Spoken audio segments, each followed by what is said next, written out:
আসসালামু আলাইকুম। হোপফুলি সবাই ভালো আছেন। আজ আপনাদের সাথে একটা আচারের রেসিপি শেয়ার করতে যাচ্ছি। ফার্স্ট অফ অল আমি বড়াইটাকে সুন্দর করে ধুয়ে নিয়ে একটা পরিষ্কার পাত্রে রেখে দিলাম। এটা পানি ছড়ানোর জন্য আমি কিছুক্ষণ ফ্যানের নিচে রাখলাম, প্রায় 2 থেকে 3 ঘন্টা রাখছি।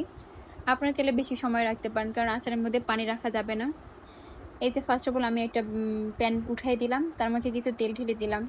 তেলটা গরম হওয়ার পর্যন্ত অপেক্ষা করব। তারপর আমি কিছু রসুন এখানে দিয়ে দিলাম। আপনাদের ইচ্ছার মতো রসুন দিতে পারেন। কিছুক্ষণ রসুনটা নেড়ে চেড়ে নিব। নেওয়ার পরে আমি সাথে কিছুটা মরিচ অ্যাড করে দিব, সুন্দর করে ভেজে নিব। তারপর আমি এখানে তেজপাতা দিয়ে দিলাম।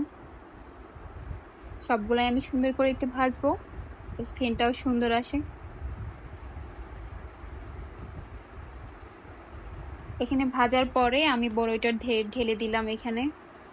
এটাও আমি সুন্দর করে একটু নেড়ে চেড়ে ভেজে নিব। নেওয়ার পরে এখানে আমি একটু স্বাদ মতো লবণ অ্যাড করে দিব। আপনারা চাইলে কমিয়ে বাড়িয়ে দিতে পারেন, একটু স্বাদ মতো না দিলে হবে না। আমি এইখানে চিনি অ্যাড করে দিয়ে দিলাম। চিনিটা আপনারা আপনাদের স্বাদ মতো দিতে পারেন। একটু গলার জন্য একটু টাইম নিতে হবে, আর চুলার আঁচটা একটু কম করে দিলেই ভালো হবে, একটু বলতে টাইম লাগবে। আর এখানে আমি কিছু গুড় অ্যাড করে দিলাম। এটা অবশ্য খেজুরের গুড়, আপনারা চাইলে যে কোনো গুড়েই অ্যাড করতে পারেন। গুড়টা দিলে কালার সুন্দর আসে, তাই আমি গুড়টা অ্যাড করছি, কারণ গুড় দিলে একটু অন্যরকম কালার চলে আসে। এখানে বড়ইটা আস্তে আস্তে সিদ্ধ করতে হবে, কারণ এটা আমি তেলের মধ্যে সিদ্ধ করতেছিলাম, তাই একটু সময় লাগবে, তাই আস্তে ধীরে একটু করতে হবে। এখানে গলতে অনেকটাই সময় লাগে, একটা একটা করেই তো হচ্ছে। এই যে আমি এখানে গরম মশলার গুঁড়া দিয়ে দিলাম, তারপরে পাঁচফোড়নের গুঁড়া দিয়ে দিলাম, কম বেশি দিতে পারেন। আমি এখানে মরিচের গুঁড়া দিয়ে দিলাম, যে যার মতো ঝাল কম বেশি খাইতে পারেন। আমি একটু ঝাল পছন্দ করি বেশি, তাই আমি একটু বেশি দিলাম।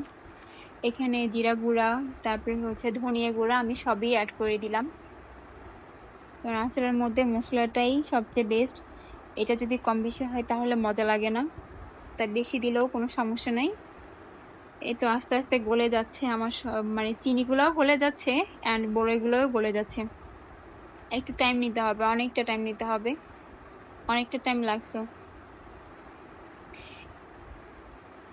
এদিকে আমি আরেকটু চিনি অ্যাড করে দিলাম, কারণ আমার মনে হচ্ছিল যে চিনিটা কম হয়েছে, তাই আমি ভাবলাম যে একটু চিনিটা দেই। আমি জানি না আমার ভিডিওটা কিরকম হচ্ছে, যদি খারাপ হয়ে থাকে কেউ খারাপ নজরে দেখিয়েন না। আমি ফার্স্ট অফ অল ভিডিও করতেছি তো, তাই আমার অনেক কথাই হয়তো ভুল ত্রুটি হইতে পারে, সবাই ক্ষমার চোখে দেখবেন। এই তো আমি এদিকে বড়াইগুলো খুব সুন্দর করে করে নিচ্ছি। একটু টাইম লাগবে, কারণ আমি আসলে বড়াই আছে সেরকম করা হয়নি, একটু ট্রাই করলাম আর কি। বড়াইগুলো অনেকটা সিদ্ধ হয়ে গেছে আর অনেকটা নরমও হয়ে গেছে। আমি আরেকটু টাইম নিয়ে করব, একটু নিজেই করতেছি, কারণ হচ্ছে নিজেই একটু গলায় নিচ্ছি, একটু টাইম লাগতেছে, তাই আস্তে আস্তে উলট পালট করে গলায় নিচ্ছি। একদম লো আঁচে দিবেন, আমি একদম লো আঁচেই দিচ্ছি। এই যে অনেকটা হয়ে আসছে, আরো আরেকটু টাইম লাগবে অবশ্য। যাই হোক, আমার আমি এখানে তেল কম দিছি, কারণ আমি পরে তেলটা দিয়ে রাখবো আচারে, তাই ভালো লাগে, ওই জিনিসটা আমার বেশি ভালো লাগে। এরকম করতে হয়তো আমার আচারটা হয়ে আসছে, তো অনেকটা আচারটা হয়ে আসছে, আর সবগুলো নিয়ে প্রায় গলে গেছে। এই তো আমার আচার রেডি হয়ে গেছে।